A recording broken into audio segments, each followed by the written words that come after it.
Hello friends, स्वागत आहे माझ्या युट्यूब चॅनल आरडी फार्मा मध्ये. आणि मित्रांनो, या व्हिडिओमध्ये आपण डिस्कस करणार आहे सार्वजनिक आरोग्य विभागामध्ये मित्रांनो फार्मसिस्टची वॅकन्सी येणार आहे, फार्मसी ऑफिसरची जी वॅकन्सी येणार आहे. तर मित्रांनो, त्या वॅकन्सीसाठी इलिजिबिलिटी क्रायटेरिया काय असणार आहे, म्हणजे कोणते स्टुडंट या वॅकन्सीसाठी ऍप्लिकेशन फॉर्म भरू शकतात, किंवा डिप्लोमा स्टुडंटला एखादा एक्सपिरियन्स तिथे रिक्वायर्ड असणार की नाही. तर या सगळ्या गोष्टी आपण या व्हिडिओमध्ये डिस्कस करणार आहेत. आणि मित्रांनो, त्याचबरोबर या एक्झामसाठी एक्झाम पॅटर्न काय असणार आहे, आणि त्याच्यानंतर मित्रांनो या एक्झामचा सिलेबस काय असणार आहे. तर मित्रांनो, या 3 क्वेश्चनसाठी माझ्याकडे खूप साऱ्या स्टुडंटने व्हॉट्सअपवरती मेसेज करून इन्क्वायरी केलेली आहे की सर एलिजिबिलिटी क्रायटेरिया काय आहे, एक्झाम पॅटर्न काय असणार आहे, आणि सर मला स्टडी स्टार्ट करायचं तर याचा सिलेबस काय असणार आहे. तर या कारणामुळे मित्रांनो हा व्हिडिओ मी बनवत आहे. तर यामध्ये सर्व क्वेश्चनचे आन्सर तुम्हाला भेटणार आहेत.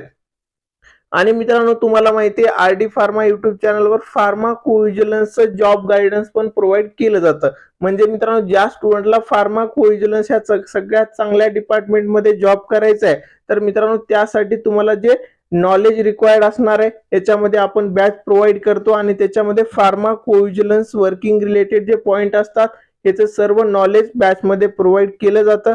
आणि त्याचबरोबर मित्रांनो, जो डेटाबेस यूज केला जातो, आता फार्मा कोव्हिजिलन्स मध्ये केस प्रोसेसिंग साठी डेटाबेस यूज केला जातो. तर मित्रांनो, यामध्ये आर्गस डेटाबेसची पण ट्रेनिंग प्रोव्हाइड केली जाते. याच्या रिलेटेड मित्रांनो तुम्हाला इन्क्वायरी करायची असेल तर डिस्क्रिप्शन मध्ये जो नंबर दिलाय त्यावरती व्हॉट्सअप मेसेज करून इन्क्वायरी करू शकता, बॅच जॉईन करू शकता. तर मित्रांनो, आता आपण आपल्या महत्वाच्या मुद्द्याकडे वळू. याच्यामध्ये जर पहिल्यांदा आपण बघू की सार्वजनिक आरोग्य विभागामध्ये जे फार्मसीच्या वॅकन्सी असणार आहेत त्याचा इलिजिबिलिटी क्रायटेरिया काय असू शकतो, म्हणजे कोणते स्टुडंट इलिजिबल असू शकतात. तर याच्यामध्ये जर इलिजिबिलिटी क्रायटेरिया बघितला, process purchase degree in pharmacology from recognized institute and the registered pharmacist as per Pharmacy Act 1948. तर मित्रांनो, तुमचं इथे जर बी फार्म झालेलं असेल आणि मित्रांनो तुमचं पीसीआयचं रजिस्ट्रेशन कंप्लीट असेल तर तुम्ही मित्रांनो इथे डायरेक्टली इलिजिबल असणार आहेत. इथे तुम्हाला कसलाही एक्सपिरियन्स किंवा अदर गोष्टी रिक्वायर्ड नसणार आहेत. सर्व बी फार्म स्टुडंट इथे काय असणार आहेत, इलिजिबल असणार आहेत.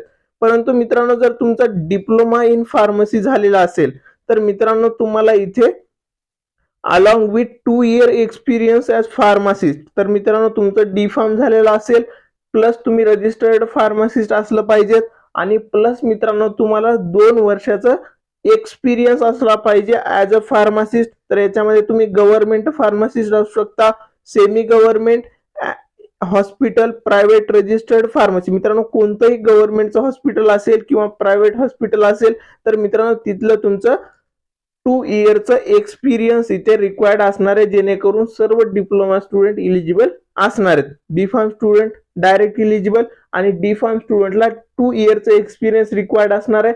आणि मित्रांनो, अपकमिंग वॅकन्सी मध्ये पण हाच इलिजिबिलिटी क्रायटेरिया 100% असणार आहे. त्यासाठी तुम्ही एक्सपिरियन्स सर्टिफिकेट वगैरे आत्ताच रेडी करून ठेवा. त्याच्यानंतर आपण मित्रांनो इथे बघणार आहेत एक्झाम पॅटर्न. तर मित्रांनो, जी एक्झाम पॅटर्न आहे जे लास्ट टाइम कंडक्ट झाली होती सार्वजनिक विभागाची एक्झाम, त्याच्यामध्ये 80-20 चा रेशो होता. म्हणजे मित्रांनो 80 क्वेश्चन हे तुम्हाला कसे येणार होते, फार्मसी म्हणजे फार्मसीचं जे नॉलेज आहे, फार्मसीचा जो सिलेबस आहे त्या सिलेबस वरती मित्रांनो 80 क्वेश्चन, आणि 20 क्वेश्चन जे येणार होते मित्रांनो ते नॉन टेक्निकल. नॉन टेक्निकल म्हणजे मराठी ग्रामर, इंग्लिश ग्रामर, जी के, रिझनिंग यावरती मित्रांनो तुम्हाला 20 क्वेश्चन, आणि मित्रांनो फार्मसीच्या ह्याच्यावरती 80 क्वेश्चन, असे मित्रांनो तुम्हाला 100 क्वेश्चनची तुमची एक्झाम होणार आहे.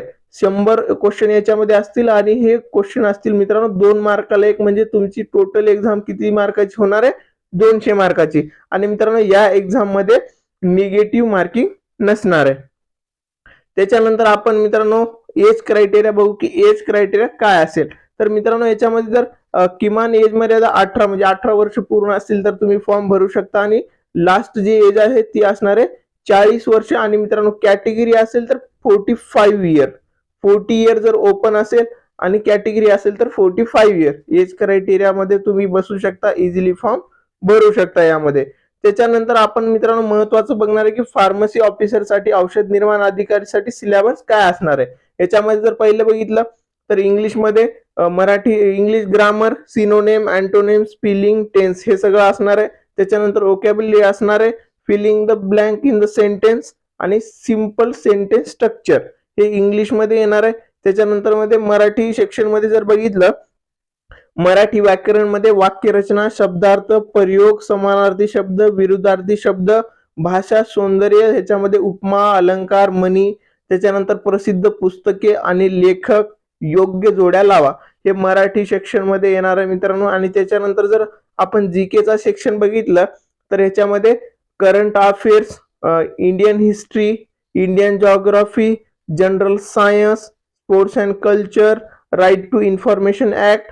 तर मित्रांनो जीके मध्ये हा खूप सारा सिलेबस आहे आणि मित्रांनो ह्याची पीडीएफ मी तुम्हाला आपल्या टेलिग्राम चॅनल वरती देणार आहे. तर टेलिग्राम चॅनलला नक्की जॉईन करा, तिथे तुम्हाला ही सिलेबसची पीडीएफ अवेलेबल होणार आहे.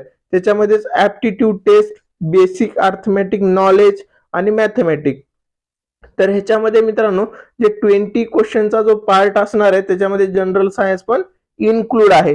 तर हे 20 मार्क्ससाठी हा सिलेबस आहे. आता सगळ्यात मेजर मित्रांनो जे टेक्निकल सिलेबस आहे, फार्मा सिलेबस आहे, हे 80 मार्क्ससाठी येणार आहे. तर हा 80 मार्क्ससाठी जो 80 मार्क्ससाठी जो सिलेबस आहे त्याच्यामध्ये तुम्ही बघू शकता, general pharmacology, type 1 drug class, general classification of drug, drug dosage form, बायोलॉजिटी, indication, contraindication, adverse drug reaction, role of antibiotic, clinical pharmacology, neuropharmacology, psychopharmacology, cardiovascular pharmacology, pharmacy epidemiology, dental pharmacology याच्यावरती syllabus असणार आहे.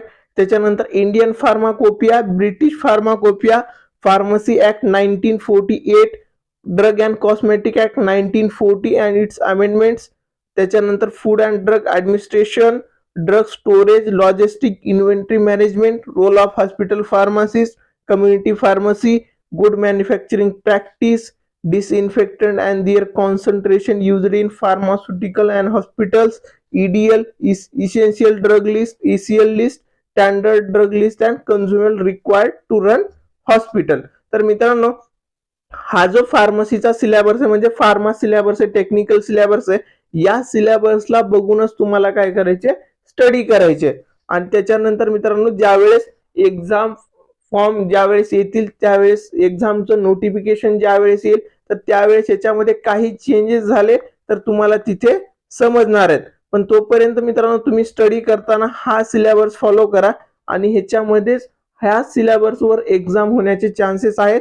आणि मित्रांनो vacancy notification पण हा लवकरात लवकर येणार आहे. आणि मित्रांनो तुम्हाला फार्मा कोविजिलन्स रिलेटेड जॉबसाठी इन्क्वायरी करायची असेल तर डिस्क्रिप्शन मध्ये दिलेल्या नंबरवरती कॉन्टॅक्ट नक्की करा. मित्रांनो हा व्हिडिओ तुमच्या सर्व फ्रेंड सोबत नक्की शेअर करा आणि हा व्हिडिओ आवडला असेल तर व्हिडिओला लाईक करा, कमेंट करा. थँक्यू.